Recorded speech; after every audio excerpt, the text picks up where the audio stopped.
You know what I got a little hot on all this. Did you hear about this amazing thing that happened to somebody?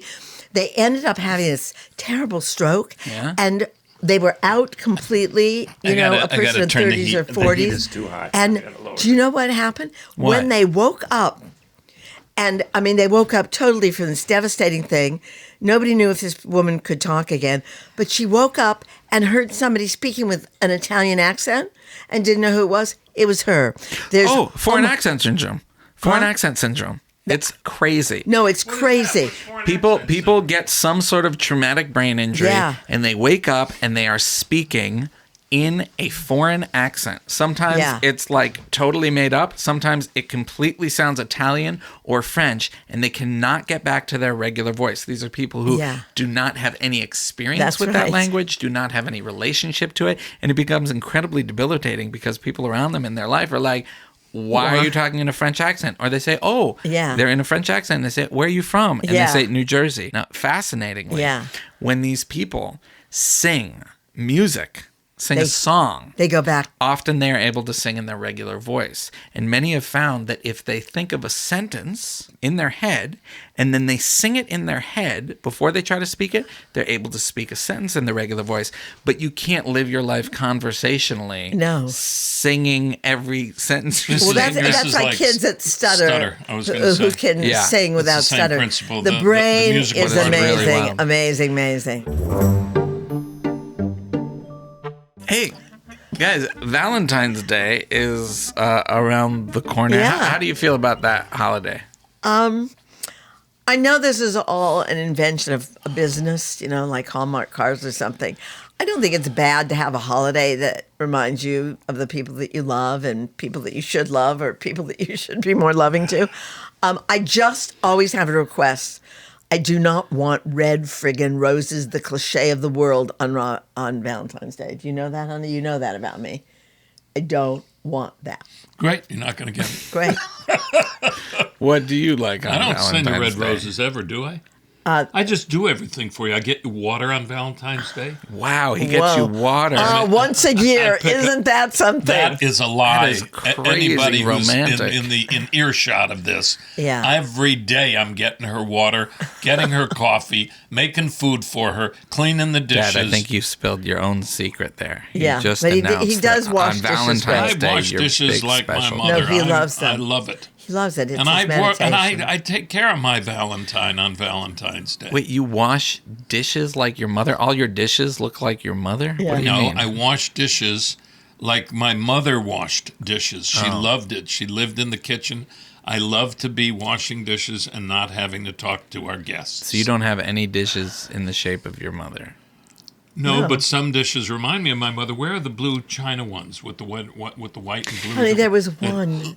She used to hang in the phone. Let me ask you a It's in my question. closet. No, Let me it's ask in you a the question. Why is it in your closet? Because I don't like the way it looks. I've noticed that you guys tend to hate some holidays and you like some I others. hate Halloween. I told you why. So I'm going to list 5 holidays or special days, and I want you to rank them from most hated to least hated. Oh, fine. Ready? Mm-hmm. Okay, they are Valentine's Day, Halloween, your birthday, July 4th, and daylight savings.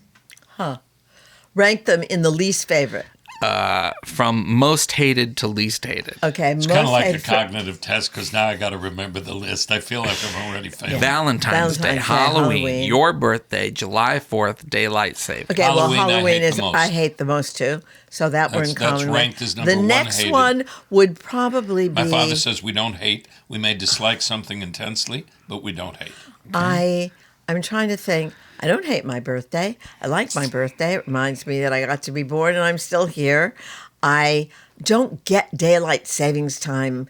I know there's a huge controversy the world over, and I know that it has a lot to do with when we were an agricultural country, but I think we should be one thing or the other. It would make people less crazy. So rank. Halloween, I hate the most. July 4th would probably come next because bombs bursting in friggin' air, yay, yay, and we're still doing more bombs, and our structure of how we live is heinous, and I really don't like that, except I'm very happy about watching Ken Burns' American Revolution. I'm learning a lot that I didn't know about.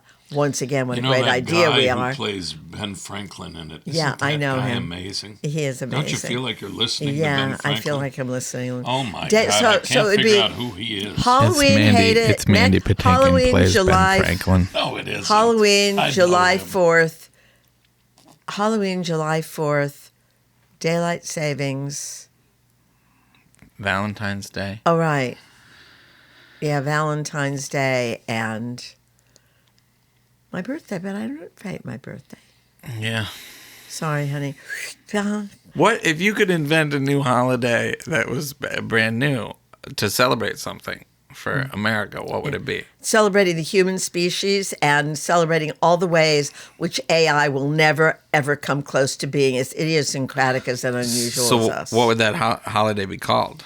The anti-AI, pro-human species holiday. Well, that's catchy. Yeah. I'd ask you to come up with a better title. How about Refugee Day, where we celebrate... Well, that's a great idea. Or Immigrants Day, yeah, Immigrants where we Day celebrate would be great. all the value that immigrants bring to this country. I think that's a great idea. I think that's great. All right. Okay. Let's do it. All right, let's do it. Would you, is there a holiday you would create, if you could create any holiday? I would create non-guilt day. Oh, you know, there was guys from a podcast called Reply All, which dealt with things on the internet. And they created something that I believe is still celebrated to this day. It's called Email Debt Forgiveness Day.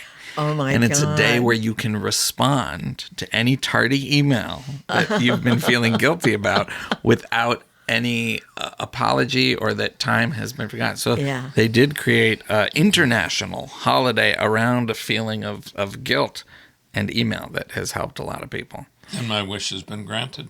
Great.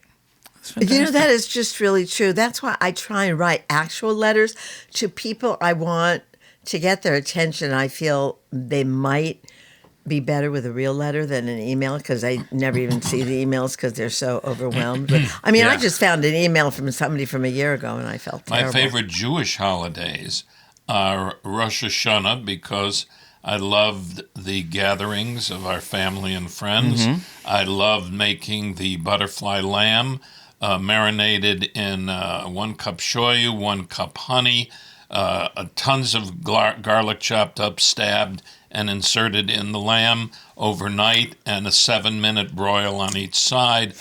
I love Yom Kippur. I love the quiet and the, it's supposed to be a day of repentance, where you throw away your troubles. I love that ritual, to take bread and cast it upon the water, throw away your troubles. I love Yom Kippur because I love the reflection and thinking about life and how you want to, as Uncle Mike would say, our actions are the ground we walk on, and to improve the ground, improve your actions and your behavior. And those are the two I really like the most. Hanukkah is a little dicey now because I love potato latkes. They're a challenge to make, and once they're made or bought, they're incredibly fattening and unhealthy for you. It's a sin, as far as I'm concerned, to eat them without sour cream and applesauce. Well, it's a good thing sour cream and applesauce are readily available. Yeah.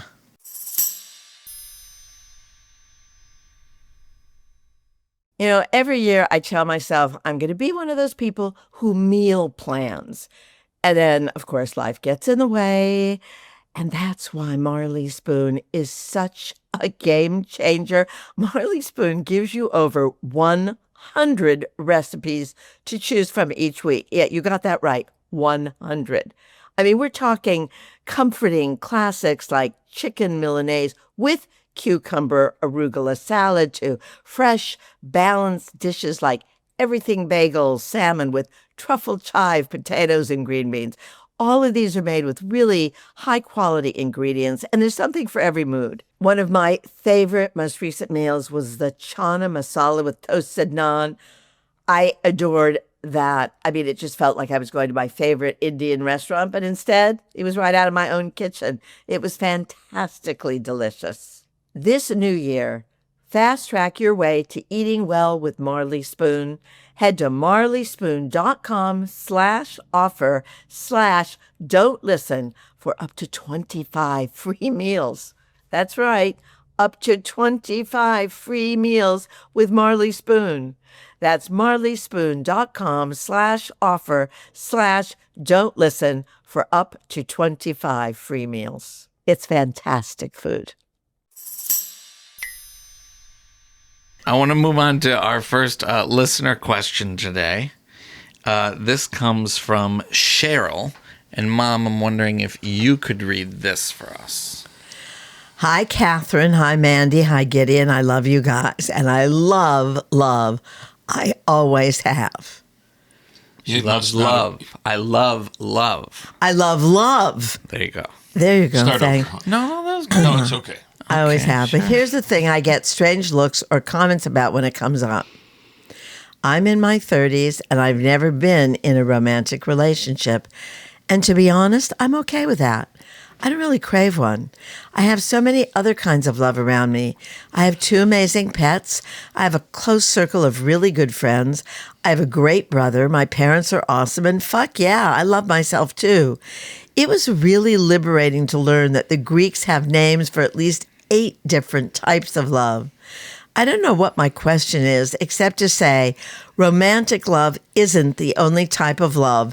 Thanks for the space to rant, Cheryl. Oh my God, Cheryl, I love that observation.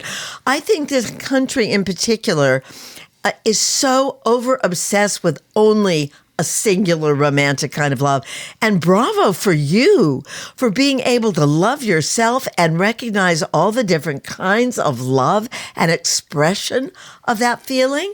I just think it's fabulous. And I'd love to know, I'm going to look up the 8 types of love that the Greeks, and I bet maybe we have somebody that did that. Yes, Yeah. we have them right here, actually. Oh, my God. But what about you, Deb? Before we get into that, do you think our culture focuses too much on romantic love and 100%. forgets about? I don't. I think I think it's necessary to procreate. I think it's a feel-good thing. I think it helps you calm down and go to sleep. Well, you're talking about sex. Yes, that's how I'm defining romantic love. Right. And I prefer the love I love the most is everything but that. Right. And so I just love the companionship, knowing Mom is on the planet with me, in the room with me, on a walk with me, next to me, where I can just touch her arm. But that's a kind of romantic love too. It's a romance. Right, that's a partner love. I love being with you. I love being with you. When we go on adventures. I love being with my grandchildren, my sons, my sons' ladies in their lives. I love being with my dog. Yeah. I love looking at right now.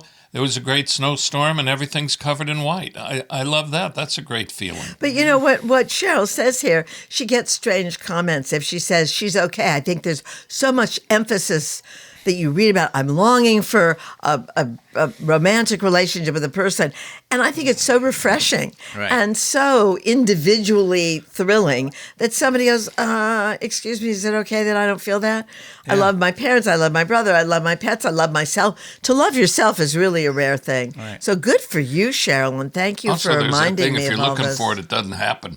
And so, just love being alive. Right, but that's also an assumption that everyone is always looking for it. And I think something that's cool that's present here in Cheryl's thing is she's not saying, I've been trying to find it everywhere and I'm exhausted and I'm like, enough with it already and I'm focusing on other things. She's kind of saying, like, it's not really like a thing for me right now. It's not the best chocolate chip cookie. And I don't know if Cheryl identifies as like an asexual person, which are people who don't have those sexual feelings. That's different than being aromantic. Right. Some people out there in the world don't feel that they have sexual desires or those feelings. That's not in their chemical neurological makeup, but they do like romance. Right. Some people like romance, but not. So there's everything under the sun, but it's really only a handful of things that get represented over and over in the stories we tell and the things we see.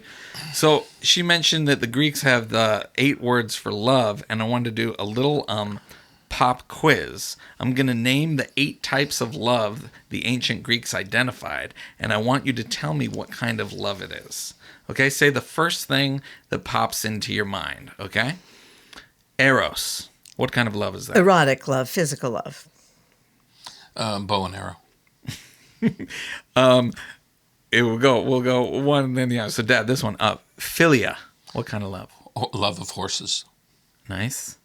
Mom, what do you think? Philia. Philia. Love of words? Great. It's friendship love. Ooh, I love that because friendship, that's the most important thing to me next to my family. Is that the Greek word for friendship? Is Yeah. that what It might be, yeah. It must be what they all mean. Okay, what about ludus? Who's this first? Who's this for? Mom first. Ludus. Ludus. What do you think that is? Love of material things? Dad, ludus. Love of profanity. Great guesses. It's playful, flirtatious love. Oh my God. They were so friggin' smart. This is a really good one. Look at all these. Agape. Dad, what comes to mind? Love of wine. Agape. Agape. Love of animals? Agape is selfless love or love for everyone. Wow. Like a pastor or a rabbi or Yeah. somebody that is very selfless, like a good nun. Yeah. Just love of humanity. Wow. Agape. I actually, Philip, who runs the Hungarian pastry shop Yeah. on 110th Street, some of the Yeah. artwork in there was done Yeah. by this Greek artist Oh, that was very right. close to the place. And he lived on an island and had a project of trying to paint 1,000,000 angels of agape, angels That's of right. unconditional love, And we have selfless some. love. And he gave and they're me on the wall there? no, he hands them out to people, Yeah. and certain people who meet a lot of people in their life, he gives them hundreds to give to folks. So I've been giving people Yeah. these angels of agape. I love the angels I have. How come I didn't get Selfless. one? I meant to You have did, one for you honey. today, but I forgot, so I'm going to give you one later. Okay, what about pragma? Pragmatist. So love of Being Love pragmatical. of getting things done or love of people that can help you do things? Nice. It is enduring, committed love. So you could have a combination. Oh, yeah, You for could sure. start off with eros and go to philia and then go to pragma. So far, I scored 0. I have no love, understanding for any of the Greek understandings of love. I think you've been close. Yeah. Close. I'm just picking words that sound like what I think they mean. Yeah. I'm my a love idiot In ancient Greece. in ancient Greece. Yeah. What well, about- I like Greece. I love. Try it. You'll like it. Tzatziki. Tzatziki. What about philautia? Oh, blowjob love. Mom? What do you mean, oh God? Philautia? What's wrong Yeah. with that? Ma, Honey, don't I be just- anti-blowjobs. We are Okay. pro-sex. We are pro-bodies on this show. We are pro-blowjobs. What do you think of Fellatio, blowjobs? Honey, cunnilingus, I'm not going to go there. You name it. Because I think it's Any lingus. private, and I don't like. You think being blowjobs public. are private? I just find it an absolutely adolescent conversation. I didn't like it when I was an adolescent. I really hate it now. What were we talking about? Oh, yeah. Greek. Philautia. It does Philautia. sound like a blowjob something. do you It's think of- love of what do you think self. of- what do- Dad, What do you think of philautia? She's erasing you. Pepsi. What do you think of philautia? I'm racing she's, you. on a Mom board. is erasing Dad in real life with her imaginary human eraser. Would you tell me what that Have a means, lemon please? soup. Yes, philautia is love. I don't know how to say it that doesn't sound like fellatio. Right. Philautia. That's very Italian. It's love of self. Well, that's fantastic. So we could all Can I have a strive for list more. of these? I'd like to put this on my Yeah, bulletin board. for sure. Okay, 2 more. Storge. Storge. Or A storge. relative of the 3 Storges. Great. Mom, what kind of love do you think Storge. that is? Storge. A love for nature? Familial love. Familial love is storge. Storge. Which is different than your friendship philia. And then I bet you can guess this last one. Mania. Or mania. Well, a love of being manic, a love What of kind of extreme love? conditions, a love of Mania. Mania, a love of being... Chaos, a love of chaos. Obsessive love. Oh, yeah. That's what most Americans think real love is. When you're tortured, when you can't stop thinking of your love object. What of these 8 types of love, which one do you think you have the most of, or which one do you feel you need more of? Well, I think I could use more of self-love, which is called... Which one is that? Self-love was... Philautia. Philautia. Yeah, I think I need... Yeah, philautia. I think I need more of that. I think... Hear that, Dad? The Philia, I couldn't live without the friendships I have. Yeah. You hear that, honey? I'm on it. I said I'm on it. You hear me? Dad, which one of these do you think you have the most of, or which one do you feel you need more of? The romantic love, friendship love, playful, flirtatious love, selfless love, enduring, committed love, love of self, familial love, or obsessive love? I need more love of self. Yeah. Me too. I'm a little lost on that one. I don't have enough self-love. Where will you find it? In a book. You practice it by beating yourself up less. There you go. Well, that's it? Yeah. Oh, great. Thanks. Our work is done. Yeah. Our work is done. Yeah. So we are going to be joined by a live caller. Mom, Dad, put your headphones on. Earbuds. Sure. Earbuds. Ready? And Mom, Dad, this is Eve. Hello, Eve. Hello. Hi, Eve. Nice to see you. Hi. So nice to see you. Nice to see you. You look so familiar to me, Eve. Oh, do I? Have we met? I wish we have. This is the first time that I know of. Okay, great. Hi. Eve, thanks so much for calling in. Tell us a bit about yourself, please. Well, thank you for having me. I am 24 years old. I am from Philly, live in Philly. I'm a nurse.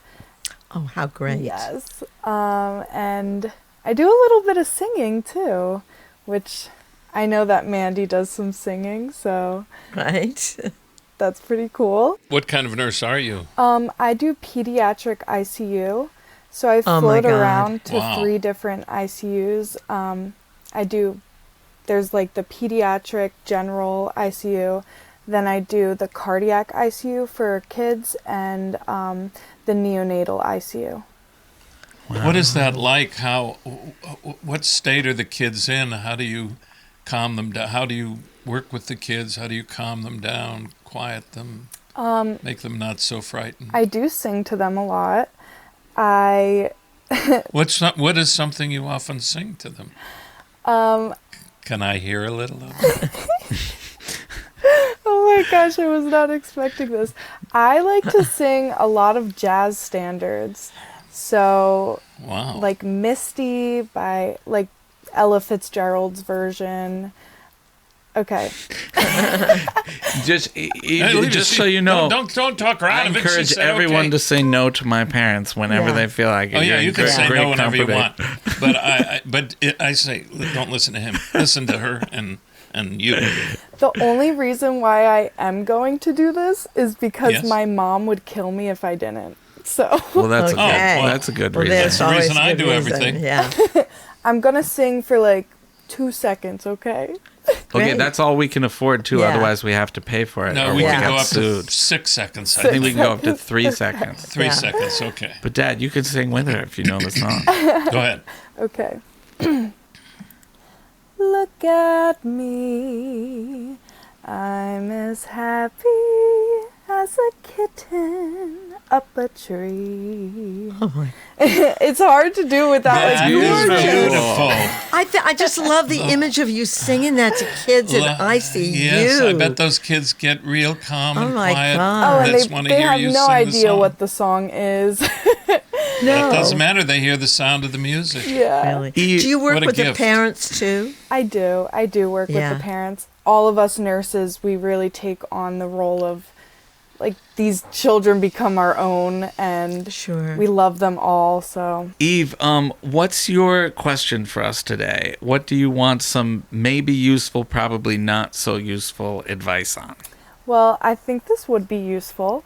So I, just for like context, I am in my first ever real relationship. We've been together now for 2.5 years, and I am a worrier. I do a lot of worrying about the future and about making sure that I have like a very happy and successful, loving life.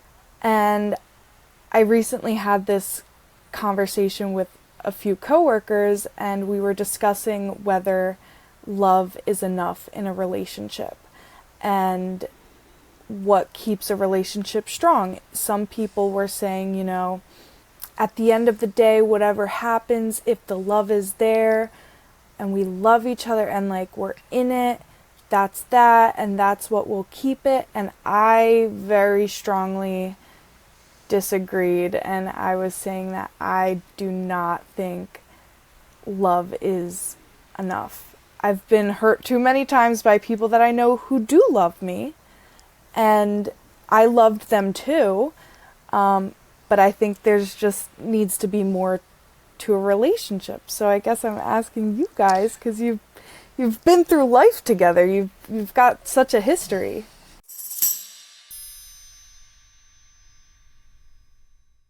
We often record these episodes in advance so we don't get to respond in real time to what's going on in our country. It is a hard and frightening time. We believe we all have to do whatever we can to help protect our immigrant family members, friends, colleagues, and neighbors. Today we want to offer just 2 ways to get involved. Connect with Indivisible, a grassroots organization that mobilizes local actions across the U.S. Their website is indivisible.org. Another great organization is the National Immigrant Justice Center, whose mission is to establish and defend the legal rights of immigrants. You can go to immigrantjustice.org and click on the Ways to Help tab.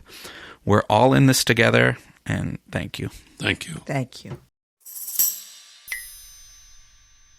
I think that's what you just said is the smartest thing, Eve, because, you know, I don't even understand when people are saying love is enough. What love means to somebody, to one person, is different from you. Some people have lots of interests in common, work in common, love of sports or nature. Some people have loving relationships, and one hates being outdoors and one loves, you know, being in it, whatever. It's how all those different pieces fit together to support the emotional feelings that you feel you have. And then can that love be strong enough to expand as you go through life and have different experiences and react differently to things? Do you feel you have a strong enough fabric that can kind of stretch and expand? Because whoever you are at 24 and whoever your partner is hopefully not going to be the same person at 80. Yeah. Do you know? That's really beautiful. I think I get scared that I am going to give so much of myself, and like, I am very much an open book. I dedicate my whole heart to everything, and I get very scared that that is not going to be reciprocated, or I am just a temporary thing in the moment. And I know that's all just part of life, but it's just scary.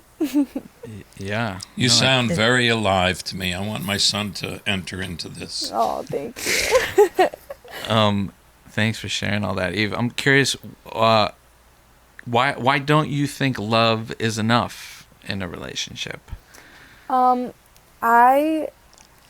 think what really gets me is that I don't have a relationship that has been in my life and like stood against time. Like, my parents are divorced, and a lot of my family members are separated, and I've just watched many of my friends go through relationships where they are sticking through a lot of stuff that I don't think I would put up with. And I will say, like, I think it's time to call it quits. And they will say, well, but for the sake of love.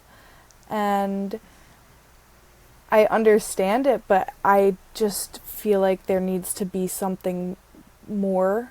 I need more security. Yeah, I totally hear that. I think something really interesting here for me is the standards of what we're willing to weather in a romantic, committed relationship, I think have really shifted generationally.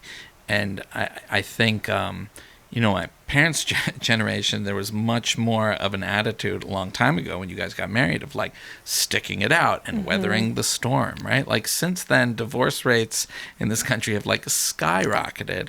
And I think a big part of that is kind of this, for better or worse, this thing that we're sold, through the consumer goods, through reality television, through dating apps, that we can find the perfect match, the perfect fit, the perfect puzzle piece that ticks all the boxes, and we shouldn't have to weather through the, brutalities of intimacy if it's feeling too arduous, because with these tools we can find our perfect mate, and somebody who doesn't piss us off as much.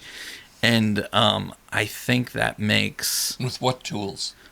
Dating apps and the internet and the thing. It's this idea of like, you want that perfect match, that perfect thing that doesn't hurt you or doesn't fulfill your every need. You can find it. If it wasn't on Hinge, it's on Bumble. If it's not on Bumble, it's on Tinder. If it's not on Tinder, it's on Farmers Go or whatever. There's so many options. So you're on Farmers Go, aren't you? Yeah. So I just made that one up. I just assumed there's a dating app called Farmers Go for farmers. Probably. But you know what I mean? That we kind of have this story in the younger generations, millennial, Gen Z, Gen Alpha. What are you, Gen Z? I think so, right? Yeah, Gen Z. That we have this idea that we can find it because there's these tools, and therefore we deserve it. Does that resonate with you at all? Yes, 100%. I went through a lot of dating people that they truly seemed perfect for me on paper, and just something was not right or was not there. But Eve, that's one of the things that drives me absolutely. I mean, both extremes drive me crazy. The couples that have been together 50 years and they've done nothing for the last 40 but make each other and their family miserable. Yes. Clearly, they should have made a move, and you wish for that. But what is equally disturbing to me is younger people that have this notion that love means no conflict, no disagreement, no pain, no arguing, no human. We are very complicated human beings, and we have lots of ways of expressing fear or insecurity or love. And to me, what drives me crazy is when you see these serial marriage people, and it's especially in celebrity culture, who has a big $1 million wedding and they're very happy and perfect for 2 years, and then they get a big messy divorce and have another $5 million wedding. And I find that all madness. And I'm curious about the partner that you're with, because you did say, do you have these discussions? Are you able to talk about what you think a loving relationship encompasses? For me, at this point, my husband was much better at conflict and expressing anger and not having it be a scary thing, because he grew up more comfortable with that. I didn't, and I thought, well, if you yell, that's it. It's over. And now I feel I've gotten better at yelling, and it's improved our relationship because it's a human thing. And it doesn't have to destroy you. It's much better if you're pissed off at something than holding it in and getting an ulcer or being covert, which I used to be an expert at, and just pretending, things are fine because I am so friggin' mad at you. I'm not going to give you that intimacy, Yes. So I think a full relationship depends on what language you and your partner form together that makes sense to you. And it doesn't have to make sense to anybody else. Yeah. But if you guys speak that language of what you think are the boundaries or the limitlessness of what you can possibly be together, then that's fantastic. And I had a little piece to that. The other thing I just wanted to add in is something I feel very deeply. My mother, when I had to be between 8 and 11 because I remember the apartment we lived, it was a black and white TV, and we were watching some Mr. Smith Goes to Washington type movie. It wasn't that movie, but the two people were walking up some big steps into like a big government building. And the woman says to the younger person, I think it was their kid, well, how will I know? And they were talking about love. How will I know? And the mother said, don't worry, you'll know. And something I loved and never forgot is I always wish for people that they meet as many people as necessary, till you find a meeting where you can't explain what you feel, that there's something you feel with this new person that you just have no words to articulate, and that what happens is called life. And if it's worth its salt, the shit will hit the fan. And when that shit hits the fan, that's when you remember what you couldn't define or put into words. And that's what keeps the plant growing.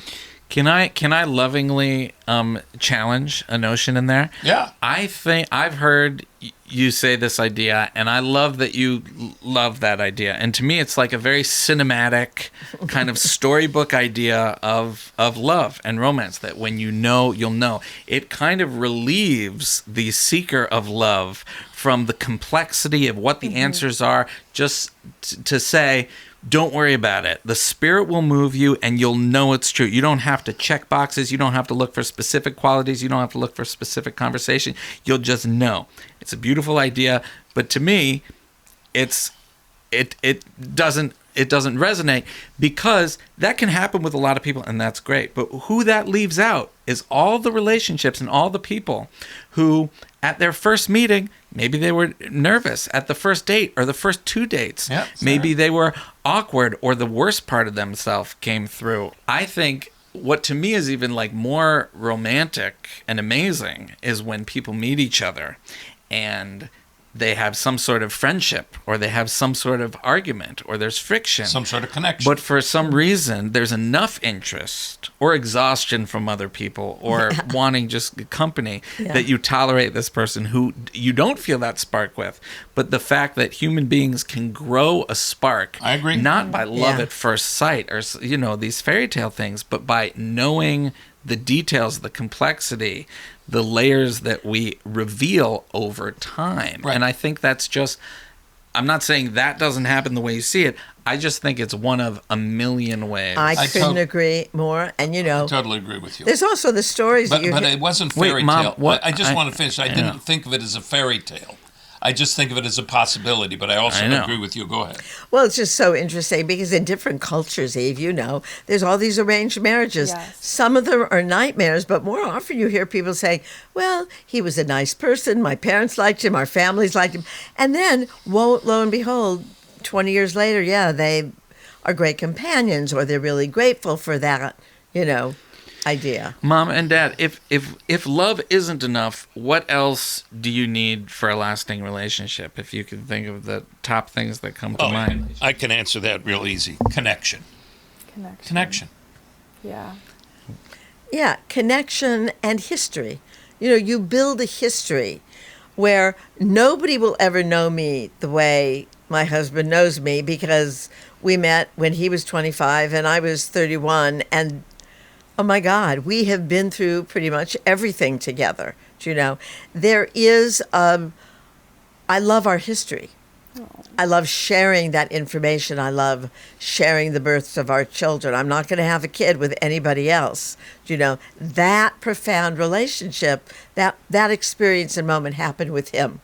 And even if we hadn't made it to this point, that still would have been an unbelievably intimate connection. Yeah. Anyway, Eve, I just think, you're a thoughtful, beautiful, talented person, and just listen to your heart and not to your friends, and you'll have your own sorrows. You don't necessarily repeat the sorrows of your parents or whoever else you've seen. Believe me, you'll make your own, but you'll have different skills to deal with them, Yeah. Eve, before we say goodbye, can you just tell us about the hearts on your sweatshirt? I love what you're wearing. Thank you. This I actually got made down the shore. I was at Ocean City, New Jersey. It's all right. It's a T and E for my girlfriend Teresa and me, Eve. Nice. Philia. Beautiful. Yeah. Philia. Is that it? There's a Greek word for love that is friendship, which is It's not friend, or is it your girlfriend, your friend, or your girlfriend, your romantic partner? My romantic partner, but she's Your also my best friend. Well, there you go. Okay. We were my just learning. assumption. We were just learning about the 8 different Greek words for the 8 different kinds of love, and Mom was excited to How did remember. you know that her some of them. girlfriend was her romantic partner as opposed to her friend? Oh, I didn't know. I just saw that Mom was making possibly an assumption that it was her incorrect. girlfriend rather than her It's romantic. funny. I have this conversation with my mom a lot too because it's very common for girls to call their best friends girlfriends. And she's like, well, now that you have a girlfriend, sometimes it's so confusing talking to people about it. I was like, I hear you. It's okay. Yeah. Like, you'll figure it out, Yes, Mom. exactly. There's so many choices that we're getting used to I that we think didn't you're a used to saint have. because I think nurses and people that work with children are saints. So thank you. anybody who gets to be with you are some of the luckiest people on earth. Saint Yeah. Eve. Thank you, Saint Eve. Thank you, Eve. Thank you both so much. I don't even have the words actually. This has been amazing. It's wonderful to meet you, and you keep singing to those babies. Absolutely. Yes, I will. Okay. Thank All right. you. Take care. Take Bye-bye. care. Have Bye, a great Eve. day. Bye. Bye-bye. Bye-bye. Thank you. That brings us to our final bit today, our hang time. And I want to ask you about robot love. What do you think about people dating or loving a robot in the future? Is it wrong if robot technology gets to a point where the robots are very human-like, especially if the robot challenges us, makes us laugh, inspires us, listens to us, exhibits understanding, makes us become a better person in so many ways? Why would you be opposed? What is the attachment you have to just human love as the real kind of love? Isn't that limited? If I, your son, who you love and want to be happy, and finding meaning, connection, With a robot growth, daughter-in-law. inspiration with a humanoid robot AI model 25Z1000. I'm happy. What is the argument against that? None. I'm happy for you. Thank you. I want you to be happy. I don't. Okay. No, I'm sorry. Look, I know I may be the last person standing on this because we're already falling over the AI robotics cliff. I fall over it using that stupid friggin' smartphone. As far as I'm concerned right now, all of this technology, I'd like every satellite that allows this technology to work to be dead. Back to my question. Yeah, how would I feel about, okay. No, first You of all, said they're, that they're you just want me to imitating be- a human. What's They are not. wrong? They're programmed. Don't you want him to be happy? Not with a robot. No, I don't. I could be miserable with a person. This is just theoretical. Yes. I could be miserable with a person and happy with a robot. You'd Yes. say, please be miserable with the person. I would say be miserable with that person, figure it so out, or find fucked up. another person. Because a robot is a machine and it's programmed by some fucking algorithm. Mom, I you am. are already in a committed, codependent, inescapable, arguably romantic relationship with your robot. It is a part of your body. It's an extension of your personhood. You walk around No. with your phone all the day. You No. don't think you're in a relationship with that thing? No, I'm in a relationship with my phone via talking to my real friends. I mean, I feel two minds. One is I feel it's really important to fight what is human and what is manufactured human. And the other, I feel, just surrender already. Yes, I have that phone. I can be gotten at every moment. I'm addicted to it. I try not to be.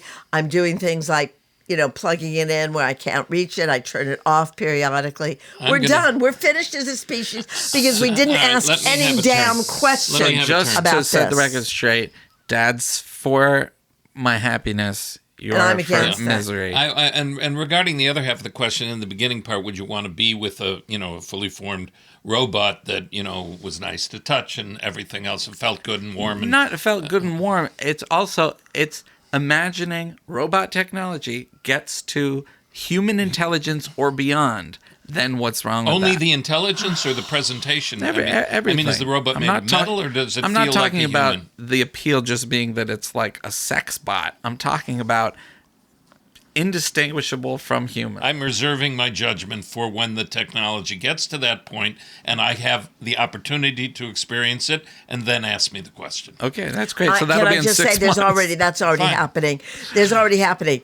People love these chatbots. They feel they're real. They're my best friend. There's no kind of conflict that's human. Nobody walks out of a room on a robot and they run down the road just to get you back. Well, don't bring her home to me. See how that all shakes out. Thank you all so much for joining us. And really don't listen, Jesus. We want to hear from you. More questions, stories, advice for us. What a beautiful sign-off. Interesting things you want to share or talk about. Please send an email to askmandyandkathryn@gmail.com or check out our socials for an easy way to send us a voice note.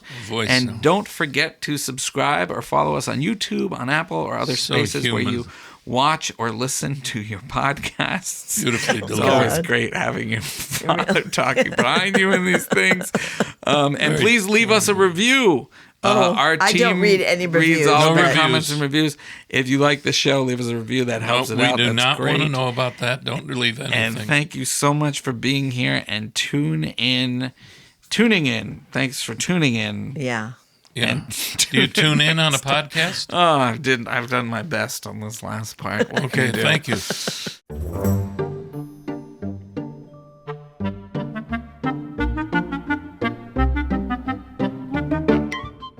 Don't Listen to Us is a Lemonada Media original, hosted by Mandy Patinkin, Kathryn Grody, and Gideon Grody Patinkin.